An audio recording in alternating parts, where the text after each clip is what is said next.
Otep à tous, bien-aimés frères et sœurs. Bamako résiste aux pressions du Fonds monétaire international, le FMI. Le FMI poursuit ses efforts pour négocier avec le Mali un accord sur un programme d'aide. Le FMI, ça veut dire, le FMI veut aider le Mali. Mais Bamako se montre réticent aux conditions et aux pressions de l'institution financière internationale.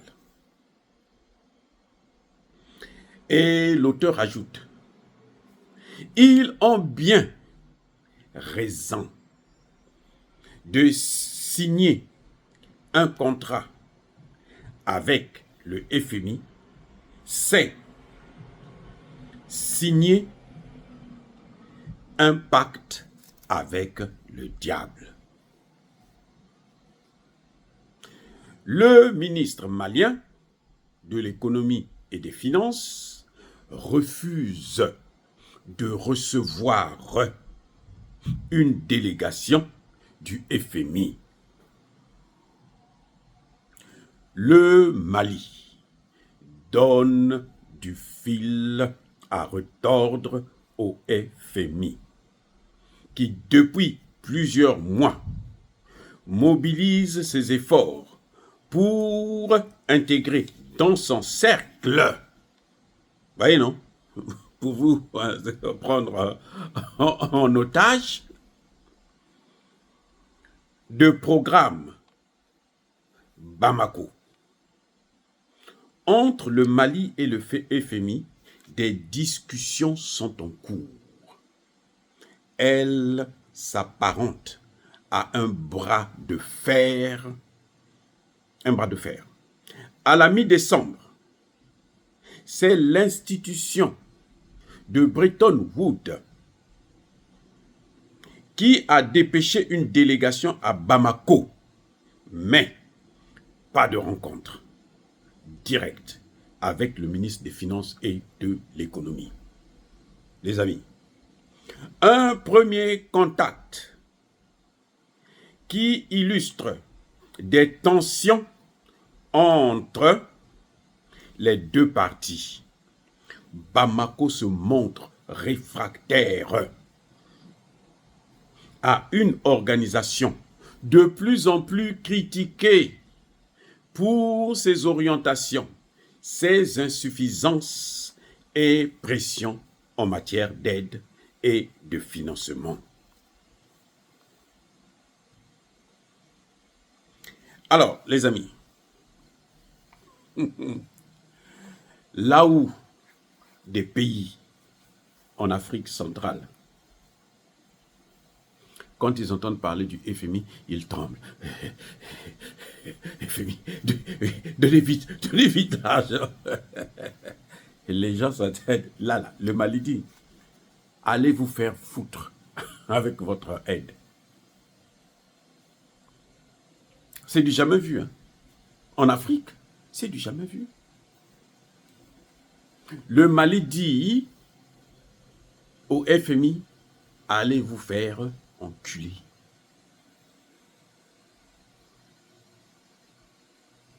Vous avez déjà vu quelqu'un qui refuse l'aide? Oui, le Mali a compris que cette aide, c'est de l'aide empoisonnée. Le Mali a raison. Je soutiens le Mali. Parce que le FMI, ce n'est pas la solution à nos problèmes, mais le FMI, c'est le problème même. C'est le FMI qui a bousillé toutes les économies d'Afrique. Il n'y a aucune économie africaine qui a pu se développer avec le FMI, ça fait depuis plus de près de 40 ans, les amis. Je me souviens, pour la première fois, quand le FMI s'apprêtait à rentrer au Congo, il y avait déjà des membres du gouvernement qui disaient que maintenant, ça, tout sauf ça. Ah, je reprends. Il y avait des hommes politiques congolais, du Congo-Brazzaville, là je parle, qui disaient, à l'époque Sassou Nguesso était déjà président, il disait au président Denis Sassou Nguesso, tout, sauf le FMI, faites tout ce que vous voulez, mais ne faites pas venir cette histoire-là ici. Mais la majorité des membres du gouvernement étaient favorables au FMI parce qu'ils n'avaient jamais compris la géopolitique internationale. Ils n'avaient pas compris que le FMI est là pour travailler pour les grandes puissances. Le FMI là, est là pour nous mettre à genoux face aux puissances occidentales. Et quand ils ont accepté, depuis là, on a commencé à bazarder. Ce qu'eux, ils appellent privatisation, là. En fait, c'est bazarder toutes les unités de production congolaises. Et ça a été le cas dans tous les pays d'Afrique. Là où le FMI passe, le développement trépasse. La pauvreté s'installe. Et vous perdez votre souveraineté. Les amis, c'est à cause de ça que Henri Konan Bédié a été déchu par la force avec le coup d'État de Robert Gueye. Parce que Konan Bédié avait compris que la dette est une perte de souveraineté. Et il était prêt à mettre un terme à sa dette. Konan Bédié n'a pas été l'homme, il n'a pas été, c'est-à-dire que le problème de l'ivoirité n'était pas au cœur de la politique de Konan Bédié. Non, ce n'est pas ce qui a fait couler Konan Bédié. Ce qui a fait couler Konan Bédié, c'est que M. Konan Bédié a voulu mettre un terme à la guerre, à la dette plutôt. Parce que Konan Bédié, il le dit dans des vidéos, il le dit, hein, lui-même, Konan Bédié parle. Il dit, mais nous sommes maintenant prêts. Nous avons liquidé notre dette.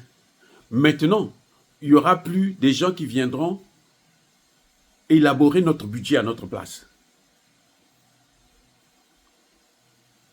C'est ça. Konan Bédié avait commencé à, comment dirais-je, dicter les prix du café et du cacao ivoirien. Je veux dire par là qu'il prenait le contrôle de la production ivoirienne de café et de cacao. Ça, ce n'était pas du goût des Français. Et même des États-Unis d'Amérique. Un pays africain qui comprend ça, ces enjeux-là, il faut le détruire. C'est ce qui a motivé le coup d'État contre Konan Bédié. Emmanuel Macron, non, plutôt, à l'époque, c'était qui? C'était Mitterrand ou Chirac, entre les deux. Ils ont fait venir Gueye Robert. 2 jours avant le coup d'État, il était à Paris pour mettre en place le coup d'État que vous avez vu là, qui a fait partir Konan Bédié. Et quand il y a eu les élections, Laurent Gbagbo revient, arrive au pouvoir. Laurent Gbagbo reprend la thèse de Konan Bédié. Il veut mettre ça encore en pratique sur le café et le cacao. Ils se sont dit, oh, mais les Ivoiriens, et là, ont tout compris, il faut les arrêter. Et là, maintenant, ils ont utilisé les gros moyens, y compris Alassane Dramane Ouattara. Donc, les amis, ce que vous voyez le Mali faire là, c'est la voie à suivre pour tous les pays africains. J'espère qu'il va résister longtemps. Mais tant que le FMI va rentrer chez vous, oh là là, il y a un autre exemple. Il y a un autre exemple. La RDC. J'ai dit, hein, la RDC. Laurent Désiré Kabila l'a dit, quand il arrive au pouvoir, c'est le FMI et la Banque mondiale qui viennent lui proposer des prêts. Monsieur, on va vous aider, on va vous donner l'argent. Désiré Kabila qui dit, mais moi j'ai de l'argent, puisque j'ai les matières premières, je les vends. Ils ont dit, vous n'allez même pas tenir 3 mois. Vous comprenez ça? Vous n'aurez même pas 3 mois de survie. Votre gouvernement va tomber dans 3 mois. Il a passé 3 ans. Et on a utilisé celui qui l'a amené au pouvoir, c'est-à-dire Paul Kagame, pour le neutraliser définitivement. On l'a envoyé au repos éternel.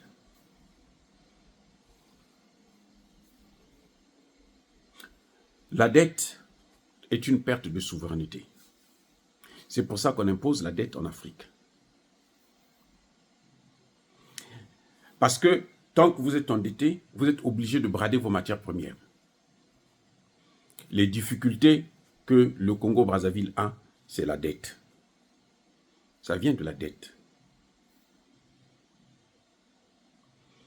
Obligé de faire quoi? De brader le pétrole,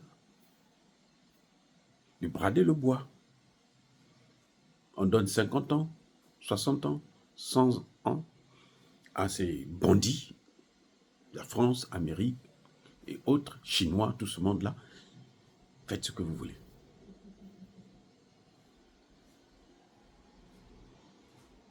Les amis, tant que les gens ne seront pas résilients concernant la dette, pour prendre des dispositions, comme fait le Mali. Vous croyez que le Mali n'a pas besoin d'argent? Mais la dette du FMI a toujours des conditions.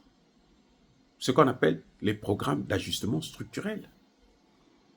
C'est le FMI qui vient élaborer votre budget. Maintenant, la guerre du FMI, de la Banque mondiale et toutes ces puissances occidentales, c'est mettre la main sur l'économie, ce que j'appelle moi l'économie parallèle.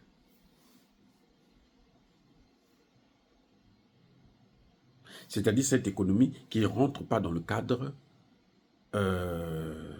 du contrôle du PIB. La petite maman qui vend sa tomate, qui vend son foufou, qui vend son manioc, c'est ça qu'ils veulent maintenant contrôler. Et c'est pour ça qu'ils installent des grandes surfaces. Et les chefs d'État et des gouvernements africains pensent qu'on est en train de leur créer des emplois. On ne crée pas des emplois, les amis. Ils ne créent pas des emplois. C'est un moyen de mettre la main, de tuer toutes ces économies-là, informelles. Voilà, le vrai mot c'est économie informelle. Ils veulent tuer toutes ces économies informelles. Et là, quand ils vont arriver à ce niveau-là, c'est fini. Tous les pays là seront par terre. Là, la colonisation, ça ne va plus être la colonisation mais l'esclavage. Parce que maintenant nous sommes dans la colonisation. Ça va être plus la colonisation mais l'esclavage. La seule chose qui sauve nos économies, c'est l'économie informelle. C'est pour ça que les populations s'en sortent. Parce qu'une maman qui coupe son fumbu, là, elle ne va pas déclarer les taxes. Comment ils vont faire? C'est pour ça qu'ils mettent, quand ils mettent les grosses machins là, ils veulent maintenant, à un moment donné, prendre aussi, vendre le fumbu dans ces magasins. Mais pour vendre le fumbu dans ce magasin, c'est qui va acheter là-bas? C'est le président, c'est le ministre, le premier ministre, peut-être les députés et les sénateurs. Mais ils sont combien? Sur une population de 5 millions de personnes, vous avez peut-être 1000 à 1500. Vous croyez qu'ils pourront consommer tout ça? Non. C'est la plus grande difficulté. Aujourd'hui, c'est le casse-tête des puissances occidentales.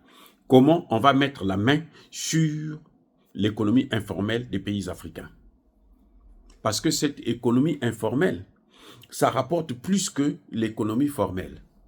Puisque l'économie formelle, ils ont déjà privatisé ça. Ça leur appartient. Ils ont tout acheté.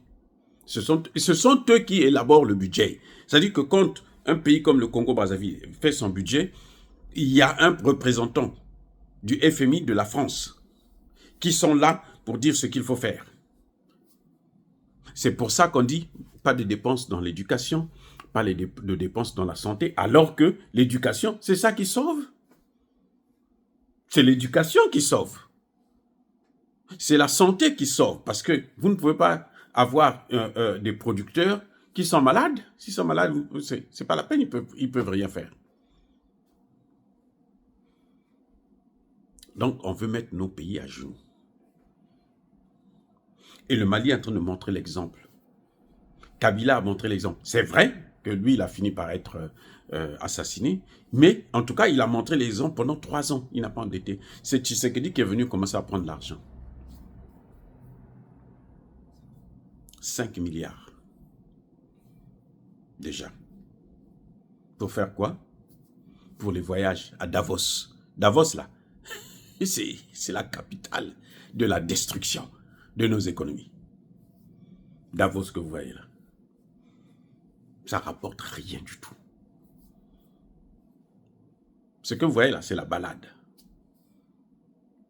Bien-aimés frères et sœurs, soyez bénis, abondamment bénis par le Dieu des Kémites et par nos ancêtres angélisés, mais que tous ceux qui persécutent le continent africain, le pillent et le déstabilisent, qu'ils soient noirs, blancs, chinois, arabes, juifs, indiens ou qui qu'ils soient punis, maudits, foudroyés, neutralisés, écrasés, effacés par le Dieu des Kémites et par nos ancêtres angélisés. Vive l'Afrique éternelle, j'ai dit et j'assume.